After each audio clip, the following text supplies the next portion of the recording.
Besok mati guys, tobat yuk. Assalamualaikum warahmatullahi wabarakatuh. Alhamdulillah, Allahumma sholli ala sayyidina Muhammad wa ala ali sayyidina Muhammad. Allahu akbar, Allahu akbar, Allahu akbar walillahil hamd. Masya Allah. Jadi waktu dulu 1400 tahun yang lalu, setelah selepas sholat id, Rasulullah bersama sahabat dan jemaahnya, tiba-tiba Rasulullah berkata amin, amin, amin. Sahabat tuh bingung, nanya, ya Rasulullah, ada gerangan apa nih? Tadi engkau sedang mengaminkan apa? Apakah ada yang berdoa? Kata Rasulullah, naam. Iya, tadi Jibril datang kepadaku dan Jibril memohon kepadaku bahwa gini, ya Rasulullah, ya Muhammad, aku ingin berdoa di hari yang suci ini, di 1 Syawal ini aku ingin berdoa. Apakah engkau berkenan untuk mengaminkannya gitu? Kata Rasulullah, iya dong. Bayangin ya, Jibril yang doa, Rasulullah yang mengaminkan, itu doanya pasti mustajab. Tuh sahabat tuh penasaran, kira-kira apa sih doanya Rasulullah itu? Jadi sebenarnya 3 doa dari Jibril yang Rasulullah aminkan. Itu yang nomor 1 adalah Jibril berdoa kepada Allah gini, ya Allah, hari ini 1 Syawal, aku memohon kepadamu, jangan engkau terima ibadah dan puasanya anak-anak yang masih durhaka sama orang tuanya. Astagfirullah. Nah bayangin tuh, lo semua nih yang masih punya orang tua, apa fungsinya durhaka kalau end up-nya ibadah lo, puasa lo gak diterima sama Allah? Ini yang doa Jibril yang aminin Rasulullah loh, gak main-main nih. Durhaka tuh apa sih? Gampang. Durhaka itu yang paling kecil aja, dari lu mulai berkata di Quran tuh tapi gitu ke ibu lu, ke bapak lu. Durhaka. Allah gak redo sama hidup lu. Kalau Allah udah gak redo sama hidup lu, Allah biarin lu. Lu mau kecemplung kayak lu mau apa kayak udah deh. Gak ada keselamatan dalam diri kita. Na'udzubillah summa na'udzubillah. Jadi zaman dulu ada seorang waliullah yang zuhud namanya Syekh Abdul Aziz Ad-Dabbagh. Suatu saat malaikat menyampari dia bahwa menyatakan, Abdul Aziz, ini nih di Yaful Mahfuz, nama lu tuh tertera di dalam Yaful Mahfuz itu lu masuk neraka gitu. Kata Syekh Abdul Aziz Ad-Dabbagh ini, ya udah nggak apa-apa. Fokus gue itu adalah sebenarnya ke ibadah aja. Gue nggak peduli nama gue di mana. Akhirnya malaikat kembali kepada Allah dan melihat di Yaful Mahfuz namanya sudah berubah. Terus datang lagi nih malaikat ke Abdul Aziz Ad-Dabbagh. Abdul Aziz, alhamdulillah nih namanya udah diganti nih nama lu. Yang tadinya dia full mahfuz masuk neraka, sekarang jadi penghuni surga. Ya alhamdulillah. Kalau boleh tahu kenapa sih gue tiba-tiba berubah namanya, kata Abdul Aziz gitu? Ya karena keikhlasanmu membuat namamu berubah. Jadi bagi Allah tuh gak ada yang gak mungkin ya. Ini sebuah harapan buat kita semua. Kalau kita ikhlas dalam hidup, bagi Allah gak ada yang gak mungkin. Yang tadinya na'udzubillah nama kita udah tertera di full mahfuz bahwa kita adalah penghuni neraka, tapi bisa Allah rubah. Karena bagi Allah gak ada yang mungkin. Allah maha besar, Allah pemilik segalanya. Bagi Allah gak ada yang gak mungkin. Dan akhirnya Abdul Aziz bertanya kepada malaikat, ya malaikat, saya ingin bertanya kepadamu sekali ini aja. Apa itu? Kalau tadi nama saya dirubah dari calon penghuni neraka menjadi calon penghuni surga, itu karena keikhlasan saya. Pertanyaan saya satu, kenapa nama saya sempat menjadi calon penghuni neraka di Yaful Mahfuz? Kata malaikat, engkau ingat kejadian ini Abdul Aziz, waktu engkau di umur 15 tahun, ibumu meminta tolong samamu, tapi engkau pura-pura tidur karena engkau malas. Kurang lebih cerita seperti itu. Akhirnya Abdul Aziz beristighfar, terus akhirnya sampai akhir hayatnya, semenjak itu sampai akhir hayatnya Abdul Aziz itu selalu ceramah, dan ceramahnya hanya tentang bagaimana kita berbakti kepada orang tua. Jadi terhadap doanya malaikat Jibril yang nomor 1 ini yang Rasulullah aminkan, itu adalah tidak akan diterima ibadah dan puasanya anak-anak yang masih mempunyai orang tua dan durhaka kepada orang tuanya. Jadi tolong deh, kita benahi deh urusan kita sama orang tua kita, adab kita ke orang tua kita. Kita dipanggil, kita langsung siap sedia. Kita lagi meeting di telepon sama ibu bapak kita, angkat. Yang lain sampah bagi kita, bukan sampah beneran ya, artinya enggak, ini yang paling utama ini orang tua ini. Kita dalam keadaan apapun ini, kalau kita ngelihat mereka nelfon kita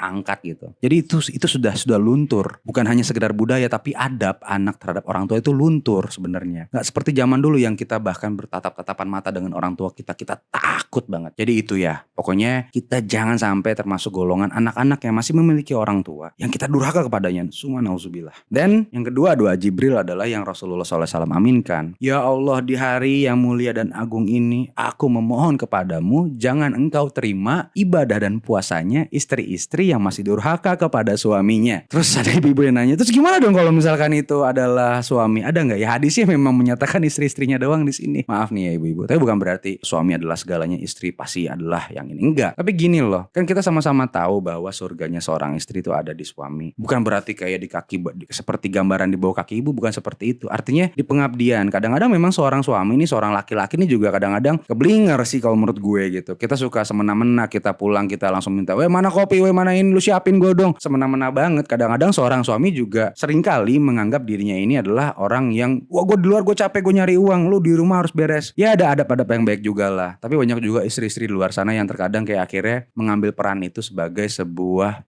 batu loncatan untuk menjadi hamba yang kurang ajar. Padahal sesungguhnya seorang istri itu gampang banget loh masuk surga. Dia cukup ngabdi sama suaminya. Bukan perkara suaminya ini baik atau enggak. Hatta suaminya itu bukan orang baik. Bahkan suaminya itu gak pernah sujud. Bukan ahli sujud, bukan ahli ibadah. Tapi seorang istri sudah selayaknya punya kewajiban tersendiri. Dia kontrak sama Allah, bukan sama suaminya. Ya Allah, aku bersaksi atas namamu bahwa aku akan mengabdi kepada suamiku. Kan gitu kontraknya tanpa kita utarakan ya. Tapi kan semestinya gitu hierarkinya. Jadi untuk teman-teman yang sudah menjadi istri di luar sana. Apa sih kalau bahasa Arabnya? Akhwat-akhwat gitu ya.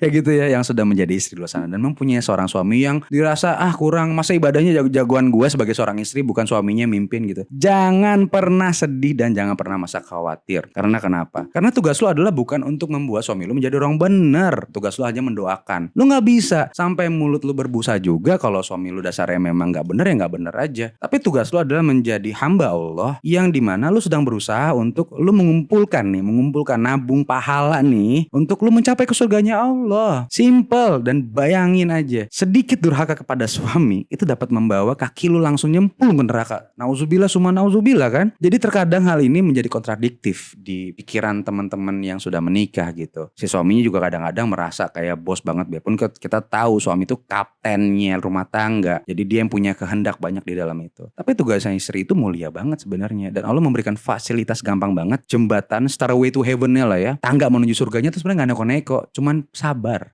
Kalau suami lu bukan seperti apa yang lu mau, iya ini adalah jalan untuk masuk surga. Lu harus menganggap seperti itu. Jangan selalu mengeluh, menggerutu gitu. Bahwa semestinya bersyukur bahwa dulu lu menjalin pernikahan di awal-awal juga lu penuh dengan rasa cinta. Begitu ketahuan bobroknya suami, terus lu kayak aduh males banget deh gitu. Suami gue kalau ngorok parah nih. Lu hanya membicarakan kekurangan suami lu aja gitu. Tapi lu tidak membicarakan perjuangan dia di depan seperti apa, di luar seperti apa. Harapan suami lu terhadap lu dan anak-anak lu seperti apa. Jadi gue mohon hal yang simpel ini yang Allah sudah berikan fasilitas tangga menuju surganya jangan disia-siakan ya para istri di luar sana nih. Yang terakhir, yang ketiga, doanya Jibril yang Rasulullah aminkan tuh apa sih? Jibril berdoa yang ketiga adalah, ya Allah ya Tuhanku, aku memohon kepadamu di hari yang mulia ini, jangan engkau terima ibadah dan puasanya orang-orang yang tak mau memaafkan atau meminta maaf saudara-saudaranya. Meminta maaf memang berat, serius, karena kita dirundungi perasaan bersalah. Kita sebagai manusia ya, manusiawinya, kita tahu kita salah. Kita sering kayak gini nih, iya gue salah, tapi please jangan ungkit-ungkit kesalahan gue, karena gak enak rasanya. Maka dari itu, meminta maaf itu punya ganjarannya sendiri, karena untuk meminta maaf itu berat jalannya. Tapi memberikan maaf itu mulia, karena kita tahu gue udah disakit hatiin sama nih orang, uang gue udah ditipu sama nih orang. Nanti gue cerita masalah uang ditipu ya. Gue udah dijelek-jelekin, difitnah, dihina sama nih orang, diomongin dari belakang, tapi lu memberikan maaf. Lu mulia banget kalau lu bisa memberikan maaf dengan ikhlas. Momen-momen seperti ini jarang banget kita sadarin. Kita cuma memberikan maaf dan meminta maaf, saling saut menyaut. Sekarang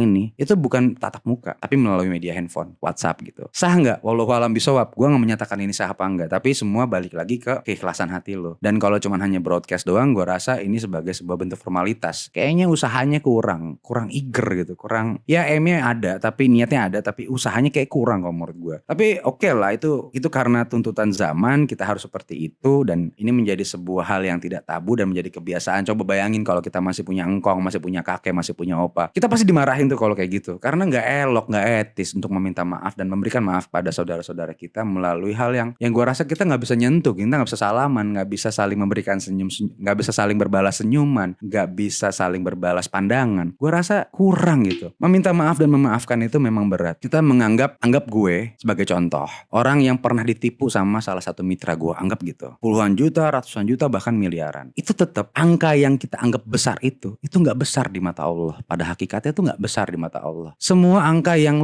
you name it deh, mau ribuan triliun, mau kuadriliun, mau megatriliun, whatever lah, apapun itu you name it, bagi Allah tuh kecil, serius, benar. Terus sombongnya kita selalu menganggap ini adalah hasil kerja keras kita. Bullshit man, kerja keras lu itu hanya berpengaruh 1% terhadap hasil apa yang lu dapetin. Angka-angka itu ya 1 miliar, 2 miliar, 10 miliar. Kerja keras lu itu hanya 1% kalau menurut gue. 99% itu adalah ridhonya Allah, izinnya Allah. Kalau lu kerja keras banting tulang sampai darah keluar, tulang copot keluar, apapun itu namanya, kalau Allah gak izinin ya gak keluar tuh angka, gak keluar tuh uang, gak keluar tuh barang. Jadi apa haknya kita menyatakan, proklaim ke dari kita kalau ini hasil kerja keras kita. Jangan lu ambil uang gua. Gua akan marah karena ini kerja keras gua. Sabar, bersyukur. Mungkin ini memang sudah jalan lo untuk lu memaafkan kepada diri lo. Karena gua udah tadi bicara masalah kita maafin dan kita meminta maaf. Kita lupa, kita suka nggak meminta maaf ke diri sendiri. Bahkan nggak suka memaafkan terhadap kesalahan diri sendiri. Kita harus bisa berdamai sama diri kita dengan cara meminta maaf terhadap apa yang sudah kita lakukan, lalui, jalan yang jelek-jelek dan kotor-kotor itu. Dan kita maafin diri kita juga. Supaya ini enak gitu. Karena kita sesungguhnya gak sendiri. Diri kita ini terkadang bercabang. Itu ada ilmu dan segmen tertentu untuk ngomongin masalah itu. Jadi momen lebaran ini bisa dipakai untuk kita merefleksikan apa sebenarnya dan siapa kita. Apa yang sudah kita lakukan dalam keseharian kita. 11 bulan kita ancur-ancuran diberikan sama Allah, 1 bulan spesial namanya bulan Ramadan. Bukan hanya puasa menahan lapar, haus, menahan sedikit nafsu. Banyak momentum yang bisa dipakai. Yang bisa kita ambil intisari dan hikmah di dalamnya. Waktu malam takbiran tiba, orang sedang berkumandang. Kita masih bingung. Wah, besok mau lebaran, mau makan apa? Gue harus menyajikan apa? Karena harus memakai baju lebaran yang kemarin. Terus kita akhirnya sedih merenung. Rese deh. Gue pingin lebaran gue ini spesial gini.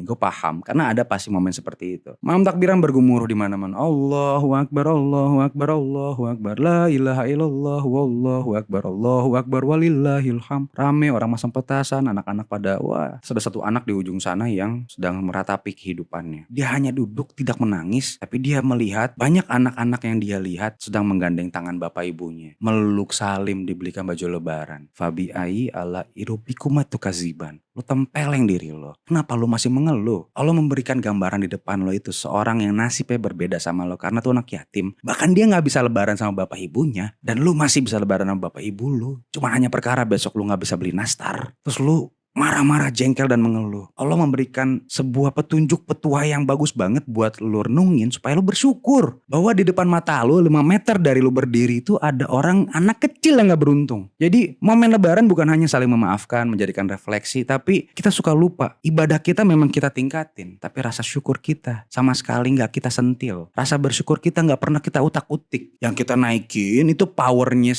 ngeluh doang. Kenapa? Karena kita selalu menganggap diri kita benar. Balik ke momen masalah lebaran. Hari kemenangan adalah di saat kita mengetahui kesalahan kita dan kita meminta maaf terhadap diri kita. Dan kita memaafkan kesalahan-kesalahan kita. Baru kita meminta maaf sama Allah. Insya Allah semoga Allah meridhoi memberikan kita kemenangan yang hakiki di hari yang mulia ini. Agar kedepannya kehidupan kita lebih ditata sama Allah. Agar setiap langkah dan jalan kita selalu berada di jalan yang Allah ridhoi dunia akhirat. Amin ya rabbal alamin. Barakallahu fiik. Wassalamualaikum warahmatullahi wabarakatuh.